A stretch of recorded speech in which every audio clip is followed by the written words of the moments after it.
দিদি ভাই? এটাই সত্যি, এটাই সত্যি। কোনো অধিকার নেই, তোমার কোনো অধিকার নেই। তুমি একটা সময় ইচ্ছেকে সুহানির কাছে যেতে দাওনি, তোমার মনে আছে? যেতে দাওনি তুমি ওকে। মায়ের জ্বালাটা কি সেটা তুমি অন্তত বোঝো।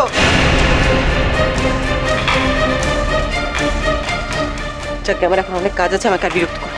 যাও যাও, এখান থেকে যাও। কি হলো? করে দাঁড়িয়ে আছো কেন? আমাকে যেতে বলেছি না, আর খবরদার আমার ছেলের ধারে কাছে আসার চেষ্টা করবে না তুমি। দিদি ভাই, দুদিন আগে এই কথাটা বললে আমি হয়তো খুব দুঃখ পেতাম, কিন্তু না, এখন না মনটাকে শক্ত করছে।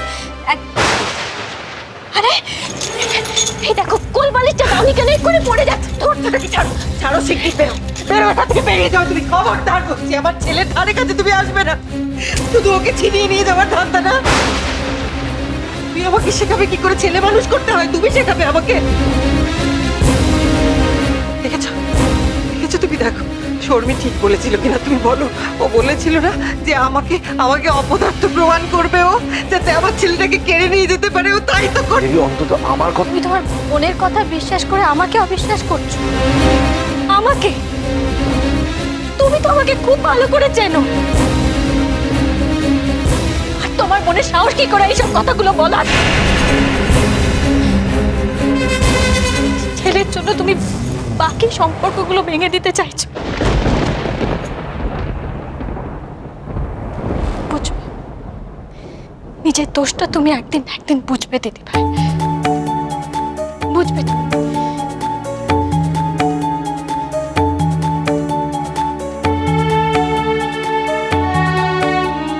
কি বলে গেল? কি বললো? তুমি তুমি শুনলে ও কি বললো? শুনলে তুমি? ও আমাকে নীচ বলছে, অমানুষ বলছে, বলছে আমি আর ছেলেকে কেড়ে নিচ্ছি। তুমি তুমি শুনলে? তুমি তুমি শুনলে? আমাকে আমাকে অমানুষ বলছে।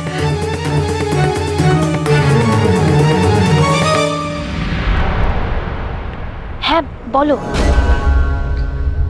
শোনো, আমার প্ল্যানের এক্সিকিউশন কাল থেকে শুরু হয়ে যাচ্ছে।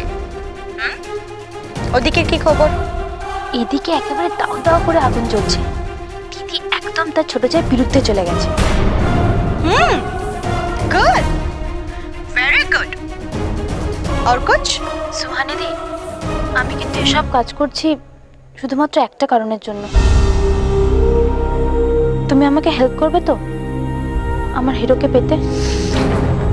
দেখো শর্মি, তুমি আমার প্ল্যান মতো কাম করো, দেখবে তোমার হিরো তোমার কাছে নিজেই চলে যাবে। সৌরভ, আমার কথাটা শুনুন। লো, কেটে দিল। বড়দা কিন্তু সত্যি কোনো দোষ নেই এতে। তুমি তুমি বড়দার সঙ্গে মাথা ঠান্ডা করে কথা বলবে, কেমন? বোঝাবে, বড়দাকে বোঝালে বড়দা ঠিক বুঝবে। আসলে না, দিদি ভাইয়ের কানে কেউ বিষ ঢালছে, সেটা কে করছে খুব ভালো করে বুঝতে পারছি। তুমি আমার কথাগুলো বুঝতে পারছো? শুনছো আমার কথা?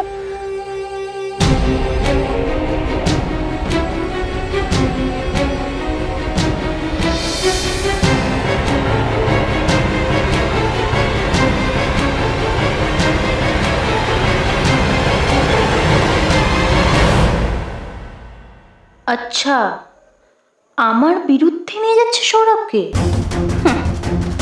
এমন শিক্ষা দেব না যে বুঝতে পারবে। কিন্তু হিরো এভাবে কোথায় গেল?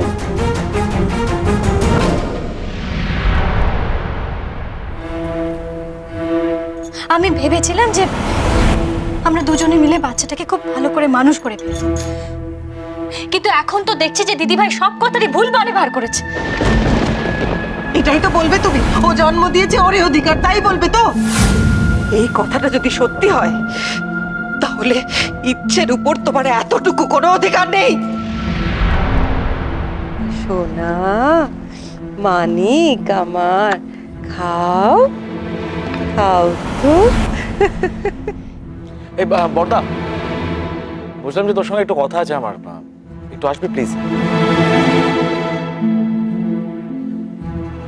হ্যাঁ, আমারও তোর সঙ্গে কিছু কথা ছিল, তো আমি তোর কাছে আসছিলাম। সেটা হচ্ছে যে কি বলে, আমি তোর জন্য ওই লাখখানেক টাকা মতন তুলে রেখে দিয়েছি। তোর তো এখন বেশ কিছু টাকার দরকার আছে, বাবাকে তো তুই মুখ ফুটে বলবি না, তাই আমি আমার কাছে রেখে, মানে বাবাকে বলেই আমার কাছে রেখে দিয়েছি। তো দরকার হলে নিয়ে যাস, মানে দেখিস যেন আলোর ট্রিটমেন্টে যেন কোনো ত্রুটি না হয়। কি বলছিস বর্দা? আসলে হাত একেবারেই খালি, এতগুলো টেস্ট করাতে হচ্ছে আলোর। ডক্টর ঘোষ অনেকগুলো ওষুধও দিয়েছেন, তো বুঝতেই তো পারছিস আলোর মনের অবস্থাটা এখন কেমন। একবার বোঝা না বড় বৌদিকে, বোঝা। তোর কি মনে হয় সৌরভ, আমি বোঝাচ্ছি না বল? সারাক্ষণই তো বোঝাচ্ছি, যথেষ্ট বুঝিয়েছি আমি ওকে, না বুঝলে কি? আচ্ছা দেখ, আমার কি মনে হয়, মানে তোর বড় বৌদি বাড়ির কাউকে তো সেরকম, মানে কারোর সাথে কারোর তো কোনো তফাৎ করেনি কোনোদিনও। তো মানে বাড়ির ছেলে, সে মানে বড় মার কাছে মানুষ হোক কি নিজের মায়ের কাছে মানুষ হোক, ব্যাপারটা তো একই বল। হ্যাঁ, মানে এটা নিয়ে তো আলোর টেনশন করার, মানে টেনশন, এই অবস্থাতে টেনশন করা উচিত না, মানে শরীরটা আরো বেশি খারাপ হয়ে যাবে। তো তুই আলোকে টেনশন করতে বারণ কর।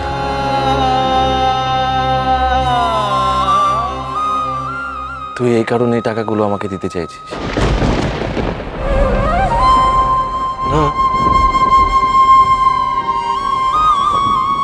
টাকাটা তো আমি ভালো ভেবে দিচ্ছি তোকে। ভালো ভেবে আনিসনি বর্দা, তুই একদম ভালো ভেবে আনিসনি। তুই আমার বাচ্চাটাকে কিনতে চাইছিস, তাই তো?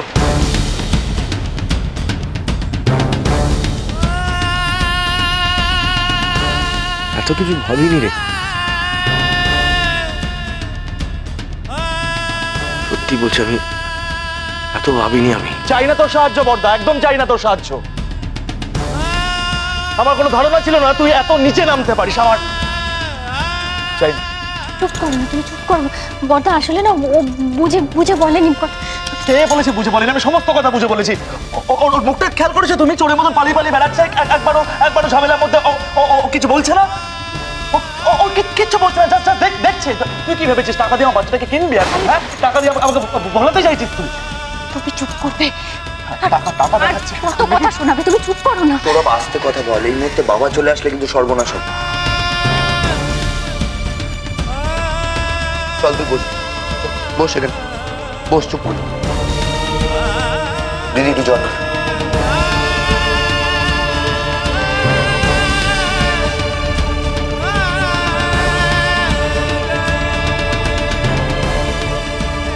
আমার ভাগ্যটাই খারাপ,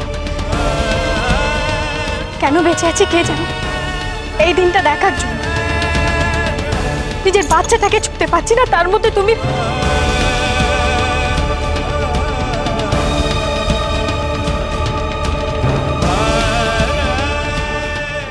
আলো, আলো প্লিজ তুমি একটু চুপ করো ভাই। জলটা খা, জলটা খা ভাই, একটু শান্ত হ।